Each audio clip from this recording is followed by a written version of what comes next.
Hey guys, कैसे हैं आप। मैं राय साहब साइंस एली चैनल पर आप सबका स्वागत करता हूं। फ्रेंड्स, इस वीडियो में हम पढ़ेंगे क्लास 10th का साइंस का सेकंड लेसन अम्ल, क्षारक एवं लवण। अम्ल व क्षारक के बारे में हम पहले पढ़ चुके हैं, अब हम पढ़ेंगे लवणों के बारे में। तो चलिए शुरू करते हैं। सबसे पहले ये देखते हैं कि लवण होते क्या हैं। हम लवण कई तरीकों से प्राप्त कर सकते हैं, लेकिन यहाँ हमने लेसन में पढ़ा है कि जब हम अम्ल व क्षारक की अभिक्रिया करवाते हैं, किसी अम्ल की क्रिया किसी क्षारक से करवाते हैं, तो हमें लवण प्राप्त होता है और जल प्राप्त होता है। तो लवण हम किसे कहेंगे? हम कहेंगे वे यौगिक जो अम्ल व क्षारक की परस्पर क्रिया से प्राप्त होते हैं, या अम्ल व क्षारक की परस्पर क्रिया से प्राप्त होने वाले यौगिकों को हम लवण कहते हैं। अब हम देखते हैं, जो हम उदासीनीकरण अभिक्रिया पढ़ते हैं, जैसे हम HCl है, इसकी क्रिया हम सोडियम हाइड्रोक्साइड से करवाते हैं, तो हमें प्राप्त होता है सोडियम क्लोराइड।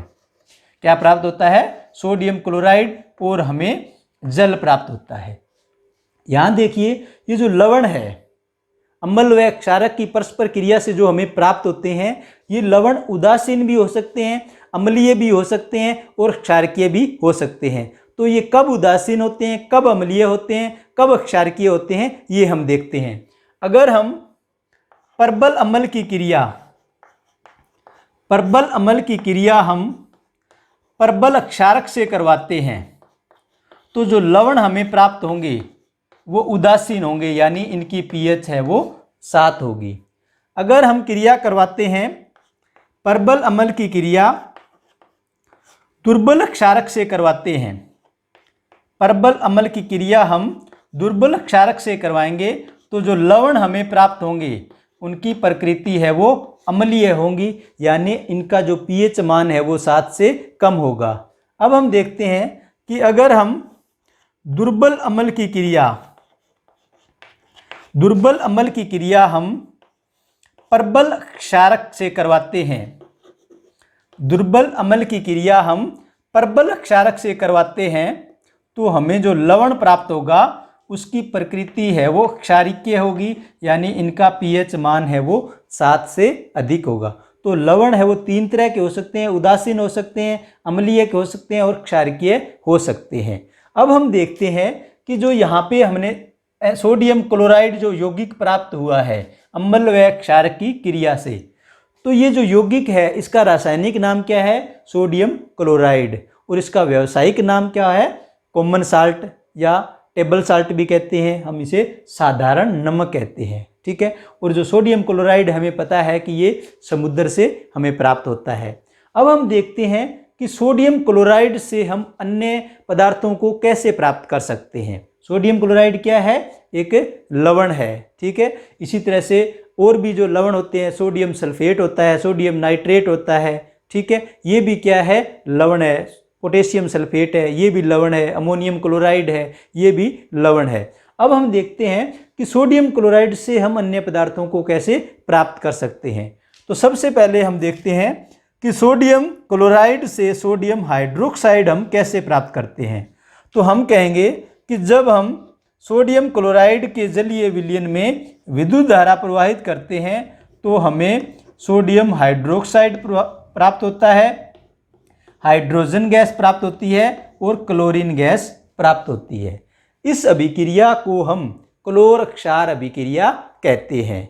आप क्या कहोगे? प्रश्न आ जाए कि आप सोडियम क्लोराइड से सोडियम हाइड्रोक्साइड कैसे प्राप्त करोगे, या क्लोर क्षार अभिक्रिया किसे कहते हैं? तो दोनों ही क्वेश्चंस के अंदर आपका आंसर क्या होगा कि जब हम सोडियम क्लोराइड के जलीय विलयन में विद्युत धारा प्रवाहित करते हैं, तो हमें सोडियम हाइड्रोक्साइड प्राप्त होता है, हाइड्रोजन प्राप्त होती है और क्लोरीन प्राप्त होती है। इस अभिक्रिया को हम क्लोर क्षार अभिक्रिया कहते हैं। ये होती कैसे है वास्तव में कि एक बीकर के अंदर या हम क्या करते हैं, सोडियम क्लोराइड का जलीय विलयन लेते हैं, यानी NaCl + H2O, और सोडियम क्लोराइड का जो जलीय विलयन है उसे हम क्या है, ब्राइन विलियम कहते हैं। इसके अंदर हम 2 रोड लगाते हैं, इलेक्ट्रोड लगाते हैं, और इसका क्या है, कनेक्शन कर देते हैं बैटरी से। तो जब हम लाइट है इसके अंदर प्रवाहित करते हैं, तो क्या बनता है? सोडियम हाइड्रोक्साइड, हाइड्रोजन और क्लोरीन बनती है। क्लोरीन है वो एनोड पे इकट्ठी हो जाती है और जो हाइड्रोजन है वो कैथोड पे इकट्ठी हो जाती है। सोडियम हाइड्रोक्साइड भी कैथोड पे बनता है। तो इस अभिक्रिया को क्लोर क्षार अभिक्रिया कहते हैं। अब हमें 3 उत्पाद प्राप्त हुए हैं। इन 3 उत्पादों का क्या क्या उपयोग है ये हम थोड़ा देख लेते हैं। पहला है सोडियम हाइड्रोक्साइड। तो सोडियम हाइड्रोक्साइड का उपयोग साबुन व अपमार्जक बनाने में किया जाता है। इसका उपयोग कागज व वस्त्र उद्योग में किया जाता है। इसके अलावा अभिकारक के रूप में भी इसका उपयोग किया जाता है। धातुओं की चिकनाई हटाने में, जैसे ग्रीस वगैरह लगा हो तो उसको हटाने में सोडियम हाइड्रोक्साइड का उपयोग किया जाता है। हाइड्रोजन का क्या क्या उपयोग है? औद्योगिक ईंधन के रूप में इसे काम में लिया जाता है। रॉकेट ईंधन के रूप में इसे काम में लिया जाता है। हाइड्रोजन से हाइड्रोक्लोरिक अम्ल भी बनाया जाता है। उर्वरक बनाने में भी इसका उपयोग किया जाता है और तेलों के हाइड्रोजनीकरण में भी हाइड्रोजन का उपयोग किया जाता है। और आप लिख सकते हो कि असंतृप्त हाइड्रोकार्बन को संतृप्त हाइड्रोकार्बन में बदलने के लिए भी हम हाइड्रोजन का उपयोग करते हैं। तो ये हाइड्रोजन के उपयोग हो गए। अगर पूछ ले क्लोरीन के क्या क्या उपयोग है तो आप कहोगे इसका उपयोग विरंजक चूर्ण बनाने में किया जाता है। जल को रोगाणु रहित करने के लिए भी किया जाता है। और इसका उपयोग क्या कर सकते हैं? क्लोरीन का उपयोग हाइड्रोक्लोरिक अम्ल बनाने में भी इसका उपयोग किया जाता है। इसके अलावा कार्बन टेट्राक्लोराइड है, क्लोरोफॉर्म है, ठीक है, और CFC क्लोरोफ्लोरोकार्बन, ये इसका उपयोग है इन चीज़ों को बनाने में करते हैं। अब हम देखते हैं कि जो हमने ये तीनों उत्पाद है ये पढ़ लिए हैं।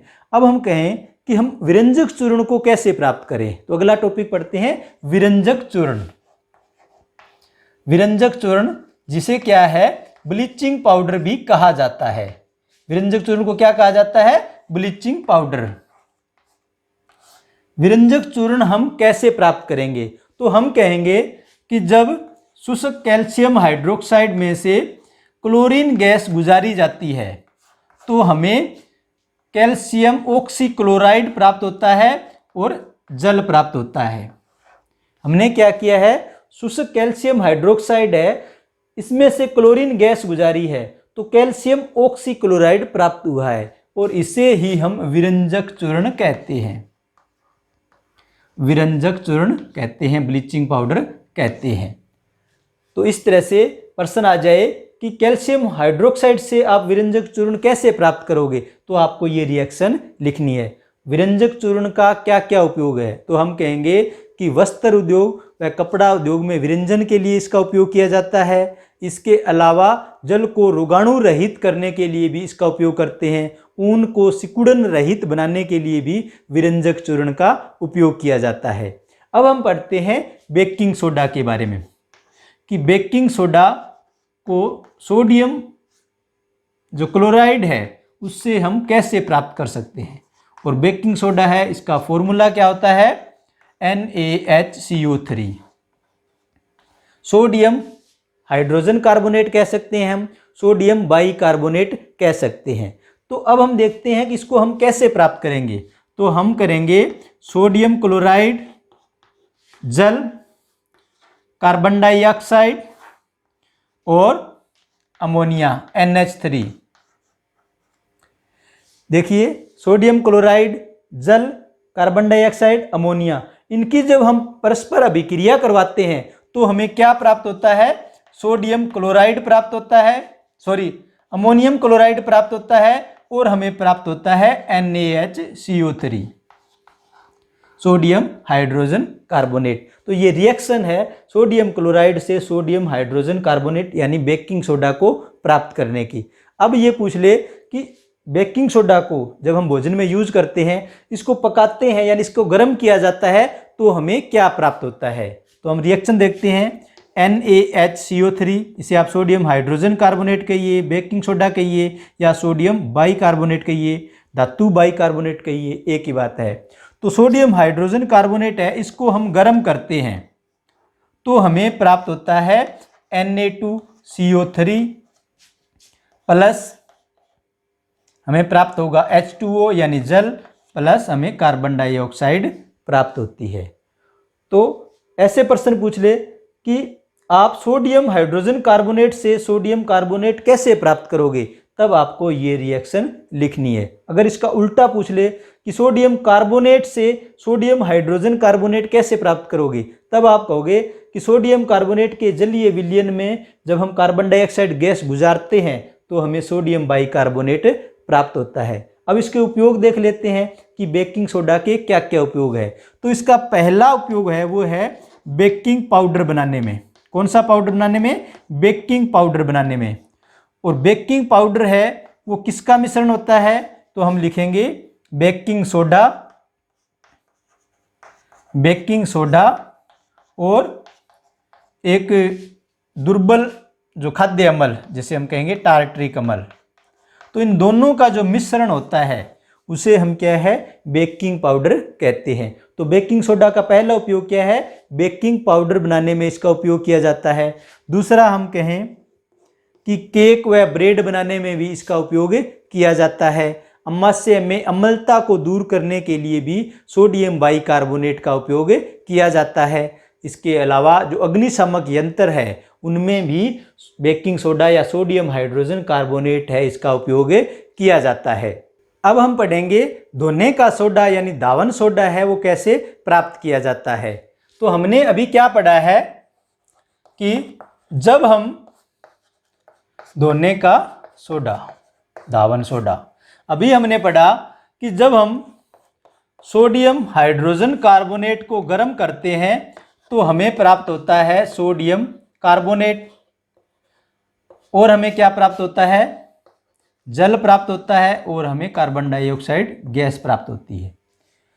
फ्रेंड्स, कुछ यौगिक होते हैं वो ऐसे होते हैं कि क्रिस्टल रूप में वो तभी पाए जाएंगे जब उनके अंदर क्रिस्टलन का जल पाया जाता हो। जैसे ये है सोडियम कार्बोनेट Na2CO3। इसके हमें कितने क्रिया करवाएंगे? 10 H2O, 10 जल के अणु के साथ ये क्रिया करेगा और ये बनाएगा Na2CO3.10 H2O। ये है जो धोने का सोडा, ठीक है, धावन सोडा, वॉशिंग सोडा, ठीक है। सोडियम कार्बोनेट डेकाहाइड्रेट, यहाँ देखिए हमने जो बेकिंग सोडा है इसको गर्म किया, हमें प्राप्त हुआ सोडियम कार्बोनेट। इसका हमने पुनः क्रिस्टलीकरण किया तो हमें प्राप्त हुआ सोडियम कार्बोनेट डेकाहाइड्रेट। यहाँ देखिए 10 H2O लगा हुआ है। कुछ यौगिक ऐसे होते हैं जब उनमें क्रिस्टलन का जल नहीं पाया जाता है तो वो पाउडर फॉर्म में रहते हैं। जैसे मैं एग्जाम्पल लिखता हूँ CuSO4.5 H2O। ये देखिए इनके अंदर जो ये 5 H2O है, 10 H2O है, ये फिजिकली रूप से इनके साथ जुड़े हुए हैं, केमिकली रूप से नहीं जुड़े हुए हैं। तो क्रिस्टलन जल क्या होता है? लवण के एक सूत्र इकाई में जल के निश्चित अणुओं की संख्या को क्रिस्टलन का जल कहते हैं, या हम कहें किसी पदार्थ के क्रिस्टलों में पाए जाने वाले जल को क्रिस्टलन का जल कहते हैं। तो यहाँ देखिए जो सोडियम कार्बोनेट है वो क्रिस्टल के रूप में पाया जाता है और ये 10 जो जल के अणु इसके अंदर होते हैं। जो कॉपर सल्फेट है इसके अंदर जल के 5 अणु होते हैं। इसी तरह से जो FeSO4 है, फेरस सल्फेट, इसके अंदर जल के 7 अणु होते हैं। इसके अलावा कैल्शियम सल्फेट है, इसके अंदर जल के 2 अणु होते हैं। ये मैंने इसलिए लिखे हैं कि आपको ये पूछ ले कि ऐसे लवणों के नाम बताइए जिनमें क्रिस्टलन का जल पाया जाता है। तो आप सोडियम कार्बोनेट ये लिख सकते हो, कॉपर सल्फेट लिख सकते हो, फेरस सल्फेट लिख सकते हो, कैल्शियम सल्फेट लिख सकते हो। और ऐसा लवण जिसके अंदर क्रिस्टलन का जल पाया जाता है उसे हम क्या कहते हैं? जल योजित लवण कहते हैं। ऐसा लवण जिनके अंदर क्रिस्टलन का जल पाया जाता है उसे हम जल योजित लवण कहते हैं। यहाँ देखिए ये जो लवण है ये जल योजित है, ये भी सारे के सारे जल योजित है क्योंकि इनमें क्रिस्टलन का जल पाया जाता है। क्रिस्टलन का जल हम किसे कहेंगे? किसी पदार्थ के क्रिस्टलों में पाए जाने वाले जल को हम क्रिस्टलन जल कहते हैं। अब देखिए कुछ यौगिक है जैसे कॉपर सल्फेट है, वायुमंडल में जब हम खुला छोड़ देते हैं इसको तो जल के जो अणु है वो निकल जाते हैं, ठीक है। तो किसी यौगिक में से क्रिस्टलन का जल निकलने की जो प्रक्रिया है उसे हम कहेंगे उत्फुलन। उत्फुलन, उत्फुलन क्या चीज होती है? किसी यौगिक में से क्रिस्टलन का जल निकलने की प्रक्रिया को हम क्या है? उत्फुलन कहते हैं। और जब हम उस यौगिक को वातावरण में ऐसे खुला छोड़ देते हैं तो वो वायुमंडल की नमी को सोख लेता है और ऐसे इस प्रक्रिया को परस्वेदन कहते हैं। ठीक है, तो ये जो दो चीजें होगी, उत्फुलन क्या है, परस्वेदन क्या है, जल योजित लवण क्या होते हैं, क्रिस्टलन जल क्या होते हैं। अब हम बात करते हैं जो अगला लवण है वो है plaster of Paris, POP, plaster of Paris. इसे हम कैसे प्राप्त करेंगे? तो हम कहेंगे कि कैल्शियम सल्फेट, ठीक है, कैल्शियम सल्फेट को 373 केल्विन टेम्परेचर पर गर्म किया जाता है। कैल्शियम सल्फेट को, ये क्या है? जिप्सम। ठीक है, इसको 373 केल्विन पर हम गर्म करते हैं तो यह जल के अणुओं को त्याग देता है और कैल्शियम सल्फेट अर्धहाइड्रेट बनाता है, या हेमीहाइड्रेट हम कह सकते हैं, प्लस डेड H2O। प्रश्न ऐसे आ जाए कि जिप्सम से आप प्लास्टर ऑफ पेरिस कैसे तैयार करोगे? तो हम कहेंगे कि 373 केल्विन टेम्परेचर पर जब जिप्सम को गर्म किया जाता है तो यह जल के अणुओं को त्याग देता है और कैल्शियम सल्फेट अर्धहाइड्रेट या हेमीहाइड्रेट बनाता है। इस जो यौगिक हमें प्राप्त हुआ है इसे हम प्लास्टर ऑफ पेरिस कहते हैं। यहाँ देखिए प्लास्टर ऑफ पेरिस है, हम ऐसे लिखते हैं CaSO4.12H2O। यहाँ देखिए हाफ H2O का मतलब ये नहीं है कि हमने जल को काट दिया है, आधा कर लिया है। यहाँ ये मतलब है कि जल के एक अणु को कैल्शियम सल्फेट, दो कैल्शियम सल्फेट है, वो जल के एक अणु को उपयोग कर रहे हैं। यानी जैसे ये दो कैल्शियम सल्फेट है, एक ये और एक ये जल के एक अणु को काम में ले रहे हैं, तो इसलिए लिखते हैं कैल्शियम सल्फेट अर्धहाइड्रेट। अब हम देखते हैं कि जो प्लास्टर ऑफ पेरिस है इसका क्या क्या उपयोग किया जाता है। तो प्लास्टर ऑफ पेरिस का उपयोग क्या है? सजावट के लिए किया जाता है, खिलौनों के लिए किया जाता है, आभूषणों व मूर्तियों के ढांचे बनाने में भी किया जाता है। किसी सतह को, चाहे वो दीवार है, मकान की छत है, उसको समतल करने के लिए भी पीओपी का उपयोग किया जाता है। इसके अलावा जो हमारी हाथ की या पैर की, शरीर की कोई हड्डी टूट जाती है तो हम क्या है, हड्डी को क्या है, डॉक्टर पीओपी से सेट कर देते हैं। तो ये पीओपी के कुछ उपयोग थे। इसके अलावा इस टॉपिक के अंदर जो धोने का सोडा है इसके कुछ उपयोग रह गए हैं, मैं आपको वो बता देता हूँ। किसका धोने का सोडा है उसका उपयोग कांच उद्योग में किया जाता है, साबुन उद्योग में किया जाता है, कागज उद्योग में भी इसका उपयोग किया जाता है। जल की स्थायी कठोरता दूर करने के लिए भी हम धोने का सोडा है उसका उपयोग करते हैं। इसके अलावा घरों में साफ सफाई के लिए भी क्या है, धोने का सोडा है उसका उपयोग किया जाता है। तो फ्रेंड्स ये था आज का टॉपिक, और इस टॉपिक के साथ हमारा जो दूसरा लेसन है अम्ल, क्षारक व लवण कंप्लीट हो गया है।